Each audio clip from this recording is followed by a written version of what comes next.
Hello and welcome. आज हम लोग जो सीटेट का पेपर हुआ है उस पेपर की एनालिसिस करेंगे और देखेंगे कि जो आज हमारा पेपर हुआ है उसमें कैसे कैसे प्रश्न पूछे गए हैं, उस प्रश्न का सही उत्तर क्या है। तो आइए समय ना वेस्ट करते हुए हम क्वेश्चंस की तरफ बढ़ते हैं।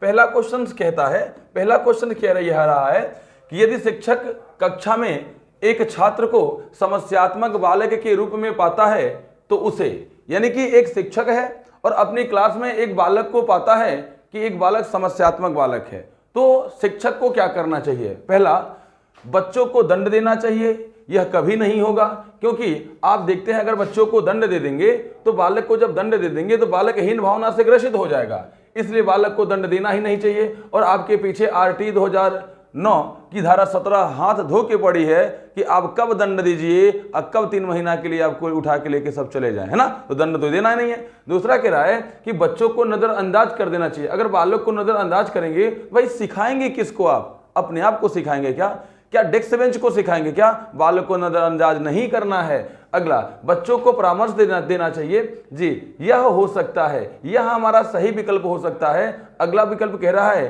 तत्काल घर वापस भेज देना चाहिए। भाई अगर तत्काल वापस घर भेज देंगे तो निःशुल्क एवं अनिवार्य शिक्षा कहती है कि सभी 6 से 14 आयु वर्ष के बालकों को निःशुल्क एवं अनिवार्य शिक्षा देना है। तो आपको शिक्षा देना है, घर नहीं भेजना है। अगर बालक को आप घर भेज रहे हैं तो सरकार कहेगी महोदय आप भी घर चले जाइए, इसलिए बालक को घर भी नहीं भेजना है। यानी कि जो समस्यात्मक बालक हैं, तो समस्यात्मक बालक यदि आपकी कक्षा में है तो उस बालक को आप परामर्श देंगे, उस बालक को सलाह देंगे, सजेशन देंगे, बालक को आगे पढ़ने के लिए प्रेरित करेंगे। तो जो इस प्रश्न का जो सही विकल्प होगा वह होगा सी। बढ़ते हैं अगले प्रश्न की तरफ। अगला प्रश्न क्या कह रहा है? अगला प्रश्न कह रहा है निम्न में से किस कौशल में पूर्व ज्ञान का परीक्षण आता है? किस कौशल में पूर्व ज्ञान का परीक्षण आता है? मतलब ये कि आपको यहाँ पे आपको सूक्ष्म शिक्षण की बात कर रहा है। किसकी बात कर रहा है? सूक्ष्म शिक्षण की बात कर रहा है। तो जो सूक्ष्म शिक्षण होता है, भारतीय प्रतिमान के अनुसार सूक्ष्म शिक्षण में कुल 6 चरण होते हैं। कितने चरण होते हैं? कुल 6 चरण होते हैं। और जो पहला चरण होता है इसे कहते हैं प्रस्तावना, और जो प्रस्तावना होता है उसी में क्या आता है? तो उसी में कह रहा है पूर्व ज्ञान का परीक्षण आता है। क्योंकि जो प्रस्तावना वाले प्रश्न होते हैं वह प्रस्तावना वाले प्रश्न बालकों के पूर्व ज्ञान पर आधारित होते हैं। पूर्व ज्ञान का आधारित मतलब ये कि जैसे मान लीजिए कि आपको दिवाली पढ़ाना है, दिवाली पे आपको प्रस्तावना के प्रश्न बनाने हैं, तो आप क्या करेंगे कि जो बालक के पूर्व ज्ञान होंगे, पूर्व ज्ञान के आधार पर बालक को प्रस्तावना के प्रश्न बनाएंगे। जैसे आप कहेंगे बच्चों तुम्हारी छुट्टी विद्यालय में कब कब होती है? बच्चा कहेगा होली में होती है, दिवाली में होती है, ईद में होती है, दशहरे में होती है ना। आप कहेंगे हिंदुओं का मुख्य त्योहार क्या है? बच्चा कहेगा होली है, दिवाली है, दशहरा है। आप कहेंगे दीपावली के बारे में क्या जानते हो? कुछ बच्चे कहेंगे पटाखे फोड़ते हैं, कुछ बच्चे कहेंगे मिठाइयाँ खाते हैं, कुछ बच्चे कहेंगे लक्ष्मी गणेश की पूजा करते हैं। लेकिन कोई बच्चा सार्थक उत्तर जब नहीं दे पाएगा तो हम कहेंगे बच्चों आज हम लोग दीपावली के बारे में विशेष अध्ययन करेंगे। यानी कि जो बालक जान रहा था वहां से बालक को लेके गए, और जो बालक नहीं जान रहा था वहां पे बालक को छोड़ दिया, और आगे जो नहीं जान रहा था उसके बारे में बच्चों को क्या करेंगे? अच्छे तरीके से पढ़ाएंगे, समझाएंगे। तो कह रहा है कि पूर्व ज्ञान का परीक्षण आता है। तो पूर्व ज्ञान का परीक्षण किस में आता है? प्रस्तावना कौशल में आता है। अर्थात प्रस्तावना के प्रश्न बनाते समय हम बालकों के पूर्व ज्ञान का क्या करते हैं? प्रयोग करते हैं। बढ़ते हैं अगले प्रश्न की तरफ। अगला प्रश्न कहता यह है कि कोहलर यह सिद्ध करना चाहता था कि सीखना। मित्रों, जैसा कि आप जान रहे हैं, जो आपको मैं ये जो सॉल्व करवा रहा हूं वो हमारी स्पीड बहुत तेज है। इसलिए तेज है क्योंकि आपको तेज बनाना है, हमको कम समय में अधिक से अधिक प्रश्न को सॉल्व करना है, इसलिए हमारी स्पीड क्या है? तेज है। क्वेश्चन क्या कह रहा है कि कोहलर यह सिद्ध करना चाहता था कि सीखना। मतलब ये कि जो कोहलर महोदय सबसे पहले जाने की यह क्या थे? तो जो कोहलर महोदय थे यह गेस्टाल्टवादी मनोवैज्ञानिक थे, और इन्होंने अपना प्रयोग सुल्तान नाम के चिंपैंजी पर किया था। और यह क्या दिया था? तो यह अधिगम का सिद्धांत दिए थे, यानी कि सीखने का सिद्धांत दिया था। तो कोहलर ने क्या सिद्ध करना चाहता था? पहला, एक ऐसी स्थिति जिसमें व्यक्ति पशु से श्रेष्ठ है। यानी कि एक ऐसी सिचुएशन, एक ऐसा माहौल, एक ऐसा वातावरण है जिसमें व्यक्ति क्या है? पशु से श्रेष्ठ है। नहीं, यह नहीं कहते थे। क्यों नहीं कहते थे? क्योंकि इनका जो सिद्धांत था वह सूझ का सिद्धांत था, अंतर्दृष्टि का सिद्धांत था, गेस्टाल्टवादी का सिद्धांत था, समग्रवादी का सिद्धांत था, पूर्णाकार का सिद्धांत था। यह सभी के सभी सिद्धांत किसने दिए? कोहलर ने दिए। दूसरा कह रहा है स्वायत्त या दृश्य क्रिया है। नहीं, यह भी नहीं होगा। क्योंकि इसमें क्या होता है कि इसमें होता है कि बालक किसी भी काम को मतलब शीघ्र अर्थात स्वयं से करता है। तो यहां पे देखिएगा कि बालक के सामने जब कोई विभिन्न विभिन्न प्रकार का वातावरण उत्पन्न नहीं कराते हैं तब तक बालक किसी क्रिया को अपने मन से नहीं सीख सकता। अगला कह रहा है संज्ञानात्मक संकार्य है। संज्ञानात्मक संकार्य यह वाला हमारा विकल्प सही लग रहा है। अगर चौथा वाला विकल्प तीसरे से बेहतर नहीं मिलेगा तो चौथा वाला विकल्प सही हो जाएगा। आप यह सोच रहे होंगे कि सर आप क्यों कह रहे हैं कि चौथा वाला विकल्प अगर तीसरे से बेहतर नहीं मिलेगा तो सही हो जाएगा? क्योंकि पेडागोजी का जो हर एक ऑप्शन होता है वह सब सत्य होता है और हमको एक बिल्कुल सटीक उत्तर को चुनना होता है। तो जरा सा देखिएगा चौथा विकल्प क्या कह रहा है कि परिस्थिति के विभिन्न अंगों का प्रत्यक्षीकरण है। तो परिस्थिति के विभिन्न अंगों का प्रत्यक्षीकरण नहीं है, क्योंकि जब कोहलर महोदय ने अपना प्रयोग किया था सुल्तान पे तो इन्होंने एक कमरे में कोहलर को सुल्तान नाम के चिंपैंजी को बंद कर दिया था। इन्होंने छत से कुछ केले लटका दिए थे। उस कमरे में इन्होंने 2 बॉक्स रख दिया था और जो छड़ी भी रख दिया था और उन्होंने देखा कि जो सुल्तान नाम का चिंपैंजी था, सुल्तान नाम का चिंपैंजी जैसे जैसे कोहलर महोदय केले की ऊंचाई बढ़ाते जा रहे थे वैसे वैसे अपने संज्ञान का प्रयोग करके वह एक बॉक्स के बाद दूसरा बॉक्स और एक छड़ी के बाद दूसरी छड़ी का प्रयोग करके केले को आराम से प्राप्त करता जा रहा था। तो जो सुल्तान नाम का चिंपैंजी था वह किसका प्रयोग कर रहा था? तो वह संज्ञान का प्रयोग कर रहा था और संज्ञान के द्वारा संज्ञानात्मक को हम कह सकते हैं। संज्ञानात्मक विकास जब कभी कभी आपके सामने आता है कि संज्ञानात्मक विकास क्या होता है, तो संज्ञानात्मक विकास कहे, मानसिक विकास कहे, बौद्धिक विकास कहे, ज्ञानात्मक विकास कहे, सबका मतलब एक होता है, क्योंकि सभी क्रियाएं हमारे किसी से जुड़ी होती हैं? मस्तिष्क से जुड़ी होती हैं। बढ़ते हैं अगले प्रश्न की तरफ। अगला प्रश्न कह रहा है कि सूक्ष्म शिक्षण चक्र का प्रथम पद होता है। सूक्ष्म शिक्षण चक्र का प्रथम पद क्या होता है भाई? देखिएगा अगर हम सूक्ष्म शिक्षण की बात करें तो सूक्ष्म शिक्षण में सबसे पहले हम क्या बनाते हैं? तो सबसे पहले हम योजना बनाते हैं। क्या बनाते हैं? सबसे पहले हम योजना बनाते हैं। मतलब ये कि सबसे पहले सूक्ष्म शिक्षण में हम योजना बनाते हैं, फिर टीचिंग करते हैं, फिर हमको प्रतिपुष्टि मिलती है, फिर हम पुनः योजना बनाते हैं, फिर हमको पुनः शिक्षण करते हैं, फिर हमको लास्ट में पुनः प्रतिपुष्टि मिलती है। यानी कि जो सूक्ष्म शिक्षण होता है, सूक्ष्म शिक्षण में कुल 6 चरण होते हैं और प्रत्येक चरण 6-6 मिनट का होता है, जिसमें से जो प्रथम पद होता है वह क्या होता है? योजना बनाना होता है। अगर कहे कि सूक्ष्म शिक्षण का दूसरा चरण क्या होता है, तो दूसरा पद क्या होता भाई? तो यह जो शिक्षण होता है यह सूक्ष्म शिक्षण का दूसरा पद होता है। कहे अगर आपसे तीसरा पद क्या होता है, तो जो प्रतिपुष्टि होती है यह सूक्ष्म शिक्षण का क्या होता है? तीसरा पद होता है। यानी सबसे पहले हम क्या करेंगे भाई?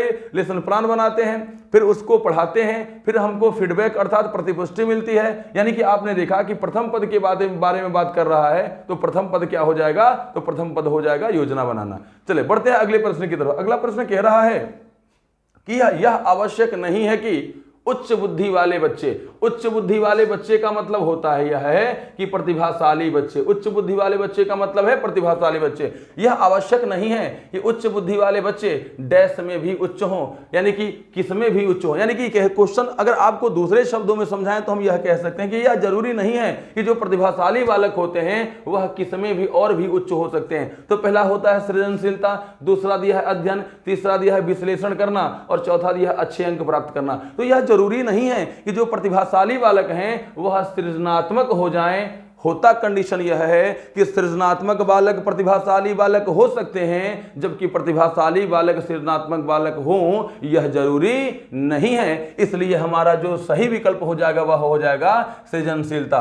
क्योंकि आप इसी में कंफ्यूज होते होंगे तो मैंने इसका मतलब बता दिया। उच्च बुद्धि लब्धि वाले बच्चे का मतलब होता है प्रतिभाशाली बालक। बढ़ते हैं अगले प्रश्न की तरफ। अगला प्रश्न हमारा यह कहता है कि विशेष रूप से जरूरतमंद बच्चों की शिक्षा का प्रबंध होना चाहिए। विशेष रूप से, विशेष रूप का मतलब यह होता है कि जो विशिष्ट बालक होते हैं, जैसे मान लीजिए दृष्टिबाधित बालक हैं, श्रवण बाधित बालक हैं, वंचित वर्ग के बालक हैं, समस्यात्मक वर्ग के बालक हैं, इनको हम क्या कहते हैं? विशेष रूप से जरूरतमंद बालक कहते हैं। तो कह रहा है कि विशेष रूप से जरूरतमंद बच्चों की शिक्षा का प्रबंध होना चाहिए। पहला कह रहा है कि दूसरे सामान्य बच्चों के साथ, अगला कह रहा है कि विशेष विद्यालय में विशेष बच्चों के लिए विकसित विधियों द्वारा, अगला कह रहा है विशेष विद्यालय में, अगला कह रहा है विशेष विद्यालय में विशेष शिक्षकों के द्वारा। तो आपको पता है कि जो विशेष बच्चे होते हैं अर्थात जो विशिष्ट बालक होते हैं, उन विशिष्ट बालकों को जो हमारी समावेशी शिक्षा है वह समावेशी शिक्षा क्या कहती है? तो समावेशी शिक्षा यह कहती है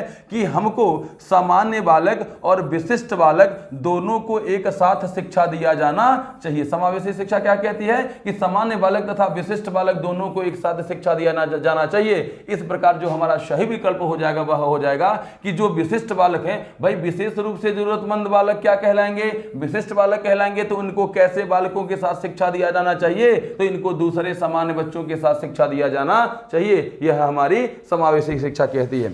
अगर आपको कहीं डाउट हो रहा है, कहीं आपको पूछने का मन कर रहा है, अगर आपको कहीं समझ में नहीं आ रहा है तो आप कमेंट माध्यम से हमसे अपने प्रश्न को पूछ सकते हैं। बढ़ते हैं अगले प्रश्न की तरफ। अगला प्रश्न कह रहा है कि यदि कुछ विद्यार्थी कक्षा में अध्ययन की चित्तवृत्ति में नहीं है, चित्तवृत्ति मतलब कि उनका पढ़ने में मन नहीं लग रहा है, तो आप क्या करेंगे? पहला यानी कि कुछ विद्यार्थी कक्षा में अध्ययन में चित्तवृत्ति नहीं है। भाई देखिएगा, कक्षा में वही बालक चित्तवृत्ति नहीं करेगा, वही बालक अच्छे तरीके से एक्टिव होकर नहीं पढ़ेगा जो समस्यात्मक होगा या अपराधी होगा, वही बालक नहीं पढ़ सकता है ना। तो देखिएगा क्वेश्चन कह रहा है कि तो आप क्या करेंगे? पहला, उन्हें अध्ययन के लिए बाध्य करेंगे? यह कदापि नहीं, क्योंकि जब आप किसी पर फोर्स करेंगे, दबाव करेंगे, तो बालक जो भी सीखेगा वह याद नहीं कर सकता है। आप बालकों पर कोई बाध्य या कोई दबाव नहीं डालेंगे। दूसरा, उन विद्यार्थियों को कक्षा छोड़ने के लिए कहेंगे? यह भी नहीं हो सकता। क्यों नहीं हो सकता? क्योंकि वह विद्यार्थी पढ़ने के लिए आया है और आप कह रहे हैं कक्षा छोड़ने के लिए कहेंगे, यह भी नहीं कर सकते।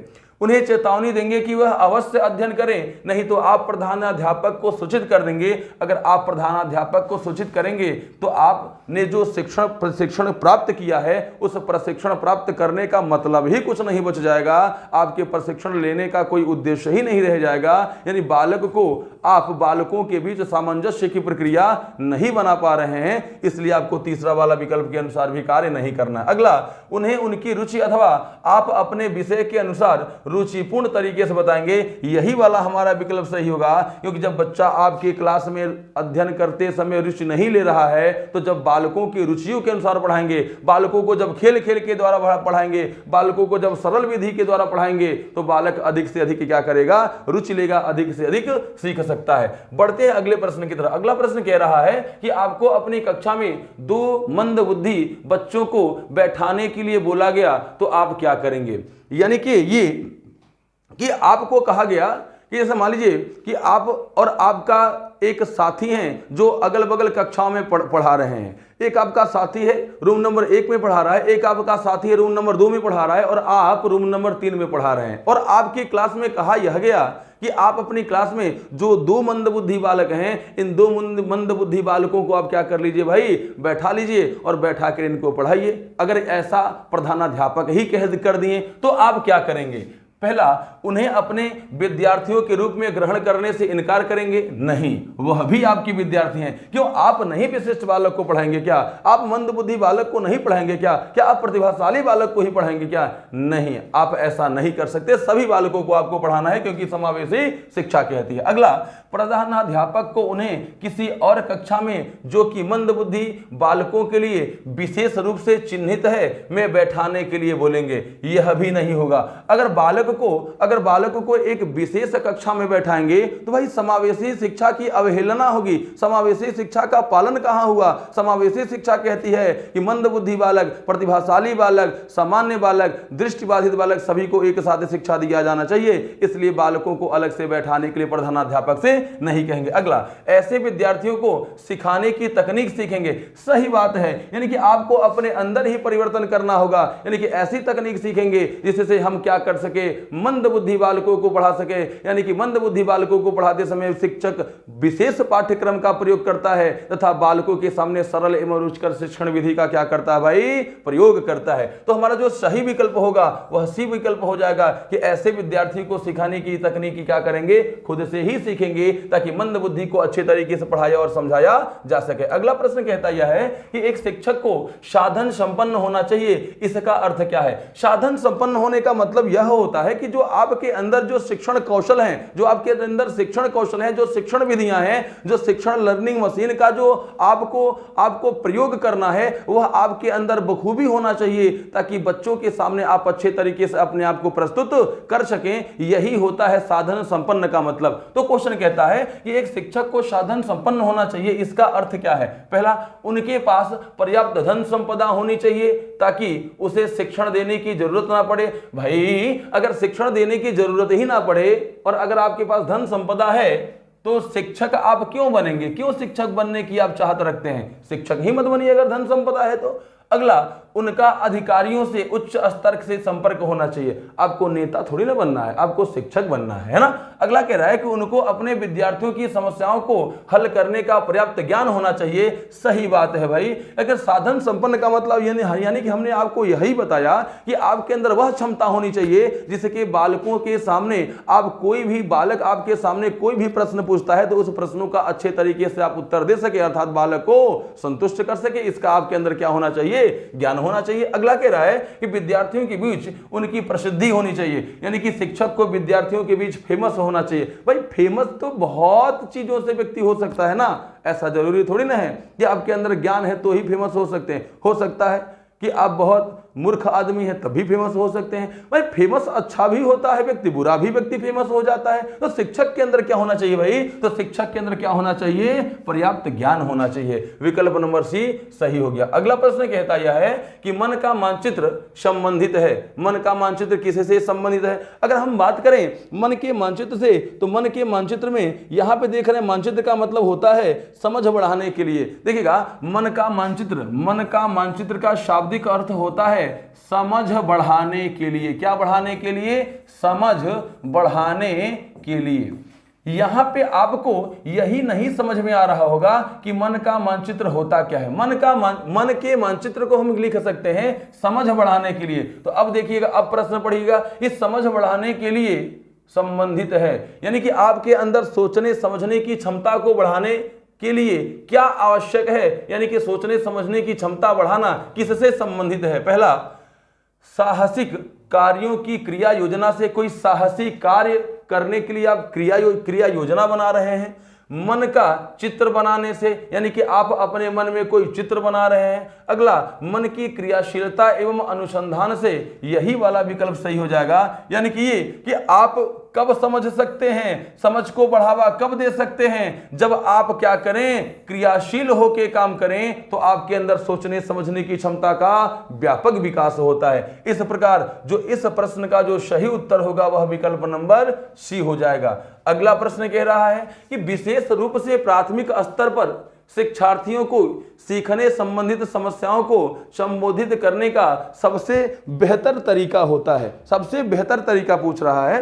पहला कह रहा है महंगी और चमकदार सहायक सामग्री का प्रयोग करना। दूसरा, सरल एवं रोचक पाठ्य पुस्तकों का प्रयोग करना। तीसरा, कहानी कथन पद्धति का प्रयोग करना। और चौथा, क्षमता के अनुरूप विभिन्न शिक्षण पद्धति का प्रयोग करना। और क्वेश्चन क्या कह रहा है कि विशेष रूप से प्राथमिक स्तर पर शिक्षार्थियों को सीखने संबंधित समस्याओं को संबोधित करने का सबसे बेहतर तरीका हो सकता है। बात कर रहा भाई प्राथमिक स्तर, और कह रहा है कि विद्यार्थियों की सीखने संबंधित समस्याओं, यानी कि बालक को सीखने से संबंधित जो भी समस्याएं होती हैं उन समस्याओं को आप क्या कर रहे हैं? संबोधित कर रहे हैं। तो संबोधित करने का सबसे बेहतर तरीका होता है पहला, महंगी और चमकदार सहायक सामग्री का प्रयोग करना। नहीं, यह जरूरी नहीं है कि आप महंगी और चमकदार वस्तु का प्रयोग करेंगे तो बालक का ध्यान आपके तरफ आकर्षित हो जाए। यदि आपकी शिक्षण पद्धति अच्छी नहीं है तो बालक आपके शिक्षण में रुचि नहीं लेगा। दूसरा कह रहा है सरल एवं रोचक पाठ्य पुस्तकों का प्रयोग करना।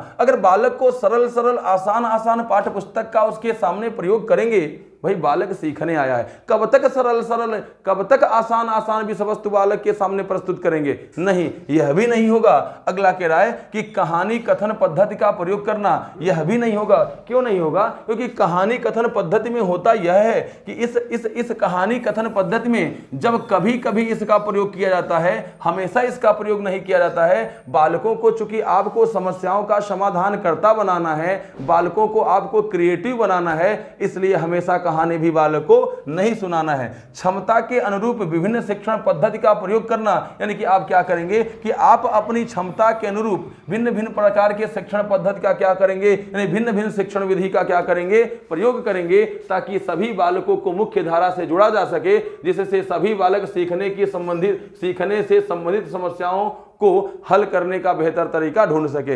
यानी कि प्रत्येक बालकों को सिखाने के लिए आप क्या करेंगे कि भिन्न भिन्न पद्धतियों का क्या करेंगे, प्रयोग करेंगे। जैसे जैसे आप देखते यह हैं कि मंद बालक को कुछ अलग तरीके से बताएंगे, प्रतिभाशाली बालक को कुछ अलग तरीके से बताएंगे। क्यों भाई? क्योंकि समावेशी शिक्षा में सभी बालक होंगे, प्रतिभाशाली भी होगा, मंद बुद्धि वाला बालक भी होगा। अगर मंद बुद्धि बालक के अनुसार पढ़ाएंगे तो प्रतिभाशाली बालक बोर होगा, अगर प्रतिभाशाली बालक के अनुसार पढ़ाएंगे तो एक मंद बुद्धि बालक तो पहले से मंद था, दूसरा और मंद होता जाएगा। इसलिए आपको क्या करना होगा भाई, विभिन्न शिक्षण पद्धति का क्या करना होगा, प्रयोग करना होगा, तभी सभी बालकों की समस्याओं का क्या हो सकता है, समाधान हो सकता है। अगला प्रश्न कह रहा है, निम्न में से कौन सा बुद्धिमान बच्चों का लक्षण नहीं है? निम्नलिखित में से कौन सा बुद्धिमान बच्चों का लक्षण नहीं? मित्रों यहां पे देखिएगा पूछा है नहीं है, और क्या नहीं है, तो बुद्धिमान बच्चों का लक्षण नहीं है। पहला, वह जो प्रवाहपूर्ण एवं उचित तरीके से संप्रेक्षण करने की क्षमता रखता हो। यानी कि बुद्धिमान बच्चे होते हैं जो क्या, कौन होते हैं? वह जो प्रवाहपूर्ण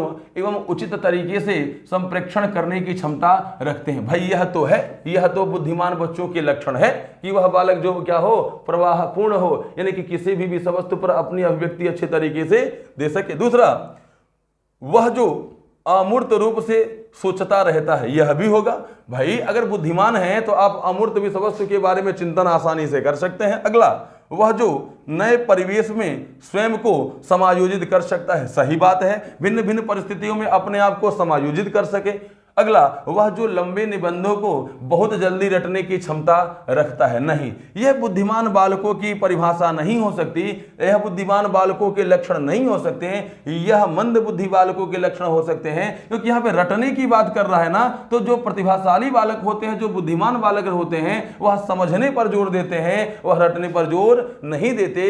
इस प्रकार इस प्रश्न का जो सही उत्तर होगा कि क्या नहीं है, तो चौथा वाला विकल्प होगा, मतलब चौथा वाला विकल्प ही सही नहीं है। अगला प्रश्न देखिएगा, अगला प्रश्न कह रहा है कि किस प्रकार के प्रश्नों को वस्तुनिष्ठ प्रश्नों की श्रेणी में रखा जाता है? तो जो वस्तुनिष्ठ प्रश्न होते हैं वह कौन कौन से होते हैं भाई? तो जो सत्य असत्य प्रश्न वाले होते हैं, जो सत्य असत्य वाले प्रश्न होते हैं वह वस्तुनिष्ठ कहलाते हैं, है ना। जो बहुविकल्पीय प्रश्न होते हैं, कैसे होते हैं? बहुविकल्पीय प्रश्न होते हैं, वह वस्तुनिष्ठ प्रश्न कहलाते हैं। जो रिक्त स्थान वाले प्रश्न होते हैं वह वस्तुनिष्ठ प्रश्न कहलाते हैं। जो मिलान प्रश्न होते हैं वह वस्तुनिष्ठ प्रश्न कहलाते हैं। और यह सभी के सभी प्रश्न एथेंटिक होते हैं। क्या होते हैं भाई? सभी के सभी प्रश्न एथेंटिक होते हैं। तो कह रहा है कि वस्तुनिष्ठ प्रश्नों की श्रेणी में रखा जाता है। किसको रखा जाता है? पहला, लघु उत्तरात्मक प्रश्न, यानी कि लघु उत्तरीय प्रश्न। भाई इसमें से है क्या वस्तुनिष्ठ? वस्तुनिष्ठ पूछ रहा है ना, तो वस्तुनिष्ठ में लघु उत्तरात्मक है क्या? नहीं, तो यह नहीं होगा। मुक्त उत्तर वाला प्रश्न, यह भी नहीं होगा। इसमें चूंकि मुक्त उत्तर वाला प्रश्न नहीं है, चूंकि वस्तुनिष्ठ प्रश्न की श्रेणी में यही सब प्रश्न आते हैं। अगला कह रहा है सत्य असत्य वाले प्रश्न। देखिए सत्य असत्य वाला प्रश्न यह है, सही हो जाएगा। निबंधात्मक प्रश्न यह नहीं है, इसमें यह भी नहीं होगा। अर्थात वस्तुनिष्ठ प्रश्नों की श्रेणी में कौन आएगा? सत्य असत्य वाले प्रश्न आएंगे। इसके अलावा हो सकता है इसमें से कोई एक दे दिया हो, तो कोई भी एक दे देगा तो वही विकल्प क्या हो जाएगा? हमारा सही हो जाएगा। अगला प्रश्न कहता है कि शिक्षा के संदर्भ में समाजीकरण से तात्पर्य है। पहला, शिक्षा के संदर्भ में, भाई शिक्षा के संदर्भ में बात कर रहा है कि समाजीकरण से तात्पर्य मतलब ये कि क्या हमको ज्ञान समाज के द्वारा भी मिलता है? क्या मुझे ज्ञान समाज भी देता है? क्या ज्ञान समाज देता है तो समाज का क्या महत्व होता है हमारे अधिगम में, हमारे शिक्षा में? पहला कह रहा है अपने सामाजिक मापदंड बनाना, यानी कि शिक्षा में समाजीकरण से तात्पर्य यह है कि अपने सामाजिक मापदंड बनाना। नहीं, यह नहीं हो सकता। दूसरा, समाज में बड़ों का सम्मान करना, यह होगा, लेकिन इससे बेहतर अगर मुझे विकल्प अगर कोई मिल जाएगा तो वही सही हो जाएगा। चलिए इसलिए आगे बढ़ते हैं। अगला, सामाजिक वातावरण में अनुकूलन और समावेशन। दूसरे से बेहतर हमको तीसरा दिख रहा है कि चूंकि शिक्षा समाज में समाजीकरण, शिक्षा के संदर्भ में समाजीकरण से तात्पर्य यह होता है कि सामाजिक वातावरण में हम अपने आप को अनुकूलन बनाएं और किसी भी समाज में अपने आप को समायोजित कर लें। यही तो शिक्षा देने का अर्थ है कि हम हर परिस्थिति में, हर स्थिति में, हर तरीके से समाज में अपने आप को क्या कर लें, समायोजित कर लें। अगला, सामाजिक मापदंडों का सदैव अनुपालन करना, इससे बेहतरीन विकल्प मिल रहा है सी वाला, इसलिए हमारा जो राइट आंसर हो जाएगा वह क्या हो जाएगा, सी वाला हो जाएगा। अगला प्रश्न कह रहा है, अगला प्रश्न क्या कह रहा है, अगला प्रश्न कह रहा है कि जब बच्चा कार्य करते हुए उबने लगता है तो यह इस बात का संकेत है कि पहला, संभवतः कार्य यांत्रिक रूप से बार बार हो रहा हो, दूसरा, बच्चा बुद्धिमान नहीं है, तीसरा, बच्चे में सीखने का योग्यता नहीं है, अगला, बच्चों को अनुशासित करने की आवश्यकता है। यानी कि आप बच्चों को पढ़ा रहे हैं और बच्चा ऊब रहा है, तो इसका लक्षण यही होता है कि भाई जो कार्य है वह यंत्र के द्वारा हो रहा है। यानी कि जब कार्य यंत्र के द्वारा होता है तो बालक कोई एक्टिविटी नहीं करता। मतलब आप बताएं कि अगर बच्चा कोई प्रोजेक्टर के द्वारा बच्चों को पढ़ा रहे हैं या बच्चों को आप एक वीडियो, आप बच्चों के सामने एक वीडियो चला दीजिए तो आप देखेंगे कि बच्चा वीडियो को देखता रहेगा, देखता रहेगा, देखता रहेगा। जब उसको कुछ तो कोई टोकने वाला, कोई डांटने वाला नहीं रहेगा तो बच्चा धीरे धीरे सुस्त होता जाएगा। लेकिन जब आप उसको टोकेंगे, आप उसको डांटेंगे, आप बच्चों को समझाएंगे, आप बालक को एक्टिव बना के शिक्षा देंगे तो बालक अधिक से अधिक सीख रहा है। इसलिए इस प्रश्न का जो सही विकल्प होगा वह क्या होगा कि संभवतः कार्य यांत्रिक रूप से बार बार हो रहा हो। अगला प्रश्न देखिएगा, निम्नलिखित में से कौन सा बच्चे के संज्ञानात्मक विकास के लिए सर्वाधिक उपयुक्त है। पहला कह रहा है कक्ष का प्रजातांत्रिक परिवेश, दूसरा कह रहा है अध्यापकों की कोई भी सहभागिता नहीं क्योंकि यह माता पिता का कार्य है, अगला कह रहा है कक्ष का नियंत्रित परिवेश, अगला कह रहा है कक्ष का अधिकारवादी परिवेश। और क्वेश्चन कह रहा है कि बालक के कौन से विकास के लिए भाई, तो बालक के संवेगात्मक विकास के लिए। क्योंकि संवेग क्या होता है, संवेग का मतलब होता है, संवेग का शाब्दिक अर्थ होता है उथल पुथल। क्या होता है, उथल पुथल। जैसे भय, प्रेम, क्रोध, ईर्ष्या, स्नेह, उल्लास, यह सभी के सभी क्या होते हैं, संवेग होते हैं। यानी कि अपने क्रोध पर नियंत्रण पाने के लिए, अपने घृणा पर नियंत्रण पाने के लिए, अपने जिद पर नियंत्रण पाने के लिए सर्वाधिक उपयुक्त तरीका क्या है, तो सर्वाधिक उपयुक्त तरीका पहला कह रहा है कि कक्ष का प्रजातांत्रिक परिवेश। प्रजातांत्रिक मतलब लोकतांत्रिक परिवेश होना चाहिए। यानी कि किसी भी बालक में किसी भी प्रकार का भेदभाव नहीं होना चाहिए। जो हमारा सही विकल्प होगा वह क्या होगा, ए होगा। यानी कि कक्ष का प्रजातांत्रिक परिवेश का मतलब यह होता है कि बालक तथा बालिकाओं में कभी किसी प्रकार का भेदभाव नहीं करना चाहिए। बढ़ते हैं अगले प्रश्न की तरफ। अगला प्रश्न कह रहा है कि एक बच्चे की कॉपी में लिखने में विपरीत छवियां, दर्पण छवि आदि जैसी गलतियां मिलती हैं। इस प्रकार का बच्चा लक्षण प्रदर्शित कर सकता है। पहला, यानी कि क्वेश्चन कहने का मतलब यह है कि एक बच्चे की कॉपी में लिखने में विपरीत छवियां मतलब दर्पण छवियां, मतलब ये कि जो बालक है वह किसी भी विषय वस्तु को उल्टा लिख रहा है। क्या कर रहा है, लिख रहा है। और विपरीत मतलब क्या कर रहा है, उल्टा लिख रहा है। दर्पण छवि मतलब यह भी होती है उल्टा।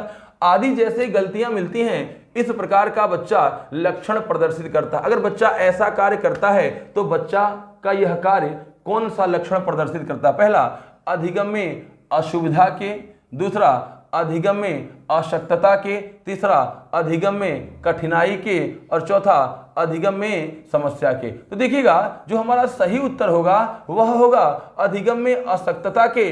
अर्थात कह सकते हैं कि जब बालक अधिगम नहीं कर सकता, जब बालक किसी विषय वस्तु को सीखने में अक्षम होता है, सक्षम नहीं हो सकता, अशक्त होता है, तो बालक अक्सर ऐसी गलतियां करते रहता है। तो इस प्रश्न का जो सही उत्तर होगा वह क्या होगा, विकल्प नंबर बी होगा। अगला प्रश्न देखिएगा। अगला प्रश्न यह कह रहा है कि एनसीएफ 2005 के अनुसार, प्रश्न क्या कहा है भाई, प्रश्न कहा है कि एनसीएफ 2005 के अनुसार गलतियां इस कारण से महत्वपूर्ण होती हैं। क्वेश्चन क्या कहा भाई कि एनसीएफ 2005 के अनुसार जब बालक गलती कर रहा है तो गलतियां इस कारण माने इसलिए महत्वपूर्ण होती हैं। किस लिए गलतियां महत्वपूर्ण होती हैं। पहला, यह विद्यार्थियों को उत्तीर्ण एवं अनुत्तीर्ण समूहों में वर्गीकरण करने के लिए एक महत्वपूर्ण उपकरण है। बालक अगर गलती कर रहा है तो जाहिर सी बात है बालक क्या होगा, अनुत्तीर्ण होगा। तो अनुत्तीर्ण होगा तो गलती के द्वारा बालक बार बार अनुत्तीर्ण होगा क्या, नहीं। जब गलती करेगा तो बालक क्या होगा भाई, कभी ना कभी तो उत्तीर्ण भी होगा। तो यह वाला जो विकल्प है वह हमारा गलत हो जाएगा, क्योंकि इसमें अनुत्तीर्ण और उत्तीर्ण दोनों की बात कर रहा है और कह रहा है कि अनुत्तीर्ण और उत्तीर्ण होने, मान ये कि फेल और पास होने के लिए बालक गलती करता नहीं, बालक गलती करता है इसका मतलब यह होता है कि बालक कुछ सीखने की कोशिश कर रहा है।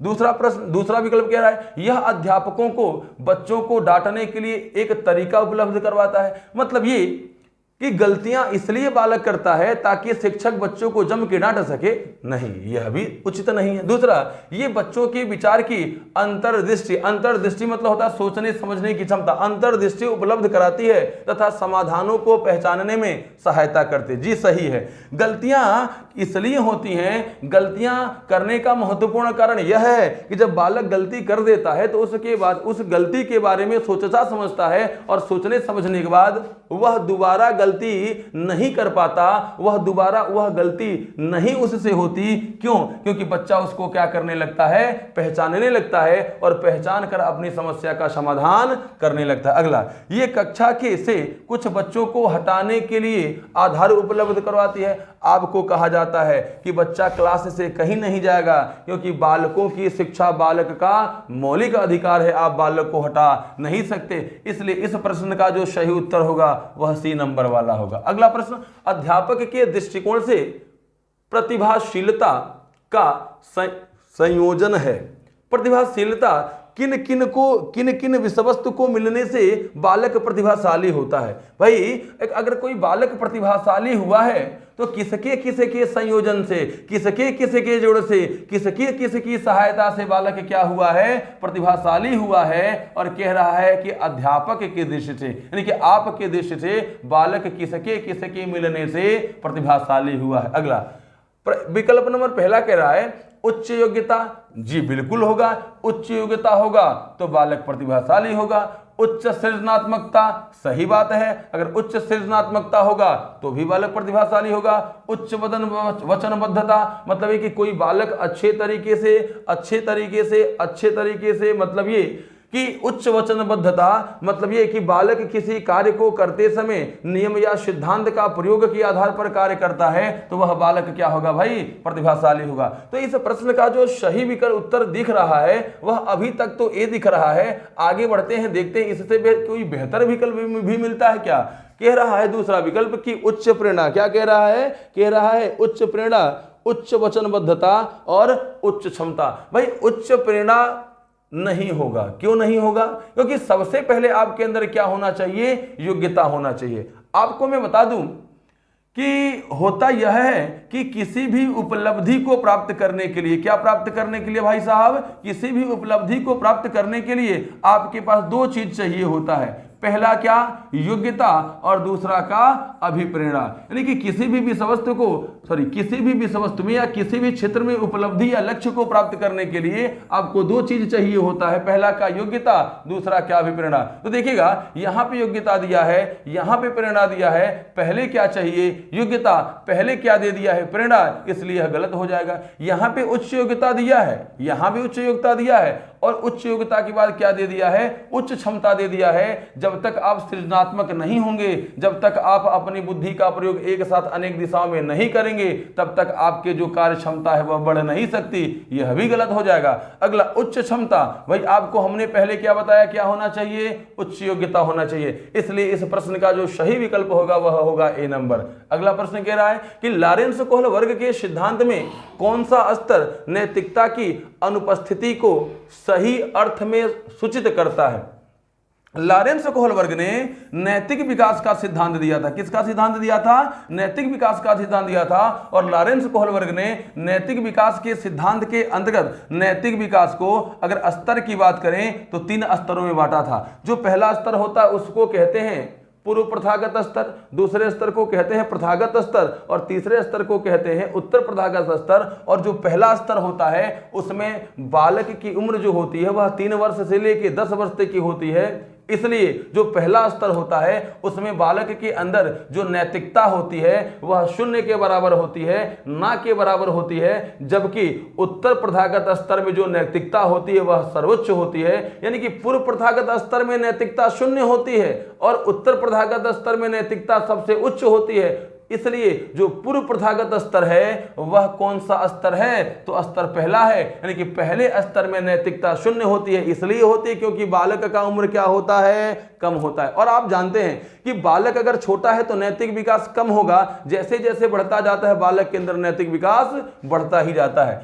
अगला प्रश्न देखते हैं। अगला प्रश्न कह रहा है कि आर्जव तर्क देता है कि भाषा विकास व्यक्ति की नैसर्गिक प्रवृत्ति से प्रभावित होता है। नैसर्गिक प्रवृत्ति का मतलब होता है कि कोई हमको प्रकृति से, कोई हमको क्या प्रकृति से नई चीज मिली हो। क्या मिली हो? प्रकृति से कोई नई चीज मिली हो। नैसर्गिक प्रवृत्ति से प्रभावित होता है, जबकि सोनाली महसूस करती है कि यह परिवेश से प्रभावित होता है। आर्जव और सोनाली के बीच यह चर्चा किस विषय से संबंधित है? आर्जव एक लड़का है और यह तर्क देता है, क्या तर्क देता है कि भाई भाषा विकास व्यक्ति की नैसर्गिक प्रवृत्ति अर्थात नई प्रकृति नई है। नैसर्गिक का मतलब होता है नया, यानी कि नई प्रवृत्ति से प्रभावित होता है, जबकि सोनाली महसूस करती है कि यह परिवेश से प्रभावित होता है। परिवेश का मतलब यह होता है समाज, समाज का मतलब होता यह है कि वातावरण। क्या भाई? वातावरण। और नैसर्गिक की बात करें तो नैसर्गिक जो भी नैसर्गिक अर्थात जो भी नई चीजें आती हैं वह नई चीजें किस में आती हैं? तो वह नई चीजें प्रकृति के द्वारा दी जाती हैं। किसके द्वारा दी जाती हैं? प्रकृति के द्वारा दी जाती हैं। तो इन दोनों के बीच जो बात हो रही है वह किस विषय के बारे में बात हो रही है, यह पूछ रहा है। पहला, चुनौतीपूर्ण तथा संवेदनशील भावना नहीं होगा। स्थिरता तथा अस्थिरता पर बहस नहीं होगा। सतत एवं असतत अधिगम नहीं होगा। प्रकृति और पालन पोषण वाद विवाद यही सही होगा। तो हमारा जो सही विकल्प हो जाएगा वह हो जाएगा विकल्प नंबर डी। बढ़ते हैं अगले प्रश्न की तरफ। अगला प्रश्न कहता यह है कि अधिगम में आकलन किस लिए आवश्यक है? अधिगम में आकलन, आकलन को कहते हैं मूल्यांकन। आकलन को क्या कहते हैं? मूल्यांकन। यानी कि सीखने में मूल्यांकन क्यों आवश्यक है भाई? पहला, ग्रेड एवं अंकों के लिए, यानी कि जब हम बच्चों का आकलन करते हैं तो आकलन के बाद बच्चों को ग्रेड देते हैं। अरे नहीं, पहले हम मापन करते हैं, मापन में ग्रेड देते हैं। तो मापन में ग्रेड देते हैं, ना कि आकलन में ग्रेड देते हैं। और जो मापन होता है वह मूल्यांकन के पहले होता है, यानी कि ग्रेड पहले देते हैं और ग्रेड पहले देने के बाद बच्चों का क्या करते हैं? मापन कहते हैं। यानी कि यह ग्रेड मूल्यांकन के पहले होता है, तो यह तो सही नहीं है। अगला, जांच परीक्षण के लिए, यह भी सही नहीं है। अगला, प्रेरणा के लिए, यह विकल्प सही दिख रहा है। चौथा देखते हैं क्या कहता है, पृथक्करण और श्रेणीक्रम के उद्देश्य को प्रोत्साहित करने के लिए। ना ना ना ना, जो आपका आकलन होता है, जो मूल्यांकन होता है, वह इसलिए होता कि आप मूल्यांकन के द्वारा जानते हैं कि बालक के अधिगम किस स्तर तक हुआ है और अधिगम किस स्तर तक हुआ है, और उस स्तर को जानने के बाद बालक को क्या करते हैं? मोटिवेट करते हैं, बालक को अभिप्रेरित करते हैं कि तुमको अधिक से अधिक और क्या क्या नई नई चीजें सीखना चाहिए। अगला प्रश्न कह रहा है कि कोई भी नाराज हो सकता है। कोई भी नाराज हो सकता, सही बात है, कोई भी नाराज हो सकता है, आप भी नाराज हो सकते हैं, यह आसान है। कोई भी नाराज हो सकता है, यह आसान है, परंतु एक सही व्यक्ति के ऊपर सही मात्रा में सही समय पर सही उद्देश्य के लिए तथा सही तरीके से नाराज होना आसान नहीं है, यह संबंधित है। यहां पे नाराज की बात कर रहा है भाई साहब, और जो नाराज होता है वह संवेग है। जैसे हमने कहा भय, प्रेम, क्रोध, स्नेह, उल्लास, हर्ष, घृणा, यह सभी के सभी क्या हैं? तो कह रहा है कि आवश्यक यह संबंधित है। तो भाई नाराज हो रहा है तो यह क्या है भाई? नाराज होना संवेग है, तो यह किसी से संबंधित होगा? संवेगात्मक विकास से संबंधित होगा, साफ साफ दिख रहा है। अगला प्रश्न कह रहा है कि बच्चों में ज्ञान की रचना करने और अर्थ का निर्माण करने की क्षमता होती है। इस परिक्षेप में एक शिक्षक की भूमिका है। एक शिक्षक की भूमिका है, यानी कि बच्चों में ज्ञान की रचना करने और अर्थ का निर्माण करने की क्षमता होती है, यानी कि सोचने समझने की क्या होती है? क्षमता होती है। इस परिप्रेक्ष्य में एक शिक्षक की भूमिका है, यानी कि इस दृष्टिकोण से शिक्षक की क्या भूमिका होती है। तो जो शिक्षक की भूमिका होती है वह सुगमकर्ता की होती है, यानी कि सुविधा प्रदाता की होती है। जो शिक्षक होता है वह बालकों का सुविधा प्रदाता होता है, बालक को अधिक से अधिक सहायता देने का कार्य करता है। अगला प्रश्न कह रहा है बच्चे, पहला क्या कह रहा विकल्प, जिज्ञासु प्राणी हैं जो अपने चारों ओर के जगत को खोजने के लिए अपने ही तर्कों और क्षमताओं का क्या करते हैं भाई, उपयोग करते हैं। दूसरा विकल्प कह रहा है कि चिंतन में वयस्कों की भांति ही होते हैं और ज्यों त्यों वे बड़े होते हैं उनके चिंतन में गुणात्मक वृद्धि होती है। तीसरा विकल्प कह रहा है कि रिक्त बर्तन के समान होते हैं जिसमें बड़ों के द्वारा दिया गया ज्ञान भरा जाता है। अगला, निष्क्रिय जीव होते हैं जो प्रदत्त सूचना को ज्यों की त्यों प्रतिलिपि के रूप में प्रस्तुत करते हैं। मतलब ये कि बच्चे क्या होते हैं, तो बच्चे भाई जिज्ञासु होते हैं। क्या होते हैं, जिज्ञासु प्राणी होते हैं जो अपने चारों ओर के जगत को खोजने के लिए अपने ही तर्कों और क्षमताओं का क्या करते हैं, उपयोग करते हैं। आप देखते हैं कि जो बच्चे हैं, आप देखते भी यह हैं कि 11 वर्ष से लेके 11 और 12 वर्ष के बीच बालक के अंदर तर्क एवं जिज्ञासा का विकास होता है। यानी कि यही वह उम्र है जिसमें बालक सबसे अधिक से अधिक कूटा जाता है। क्यों कूटा जाता है, क्योंकि हम लोग बार बार बच्चों को मारते हैं और कहते हैं कि जब दो बड़े लोग बात करते रहे तो बीच में बात को नहीं सुनना चाहिए, लेकिन बालक कहाँ मानने वाला, वह बार बार सुनता है, बार बार मार खाता है। इसलिए मार खाता है क्योंकि वह अधिक से अधिक बातों को जानने का क्या होता है, जिज्ञासु होता है। इसलिए जो बच्चा होता है वह क्या होता है भाई, जिज्ञासु होता है। अगला विकल्प कह रहा है कि चिंतन में वयस्कों की भांति ही होते हैं। वक्त चिंतन में वयस्क की भांति होंगे। भाई जो वयस्क व्यक्ति है वह चिंतन बहुत अच्छे तरीके से करेगा, जो बच्चा होगा यह वयस्क की तुलना में चिंतन कम करेंगे। अगला, रिक्त बर्तन के समान होते हैं जिसमें बड़ों के द्वारा दिया गया ज्ञान भरा जाता है। भाई बालक स्वयं के द्वारा, अनुकरण के द्वारा भी सीखता है। यह जरूरी नहीं कि बड़ों के द्वारा ही बच्चा सीखे, कभी कभी कभी बच्चा खेल खेल के माध्यम से भी सीखता है। निष्क्रिय जीव होते हैं। अरे भाई निष्क्रिय जीव रहेगा तो बालक के अंदर बुद्धि ही नहीं होगी। इसका मतलब जो सही विकल्प होगा वह क्या होगा, पहला नंबर वाला होगा। अगला प्रश्न कह रहा है कि जनसंचार माध्यम समाजीकरण का एक महत्वपूर्ण माध्यम बनता जा रहा है। जनसंचार का माध्यम मतलब ये कि जो इलेक्ट्रॉनिक माध्यम है ना, जनसंचार का माध्यम एक महत्वपूर्ण माध्यम बनता जा रहा है। नीचे दिए गए कथनों में से कौन सा सबसे उपयुक्त कथन है, इसमें यह छांटना है। पहला कह रहा है जनसंचार का माध्यम ना, पहला कह रहा है कि संचार माध्यम पदार्थों के विज्ञापन और विक्रय के लिए एक अच्छा साधन है, हो सकता है। आगे बढ़ें, समाजीकरण केवल माता पिता और परिवार द्वारा किया जाता है। नहीं भाई, यह तो बिल्कुल गलत होगा। अभी इसको हो सकता है हम सही मान लें, लेकिन यह तो बिल्कुल गलत हो सकता है।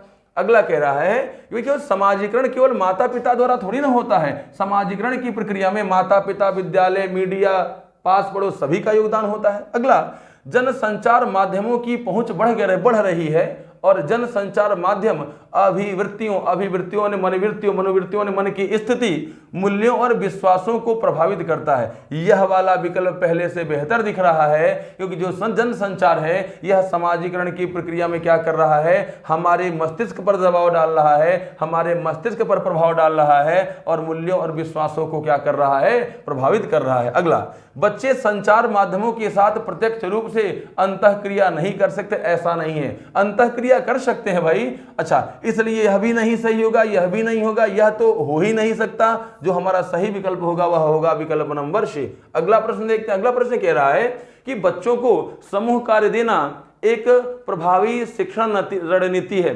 बच्चों को एक समूह में कार्य करने के लिए देना यह प्रभावी शिक्षण क्या है, रणनीति है। क्यों भाई, क्यों बालक को समूह में कार्य करने के लिए देंगे?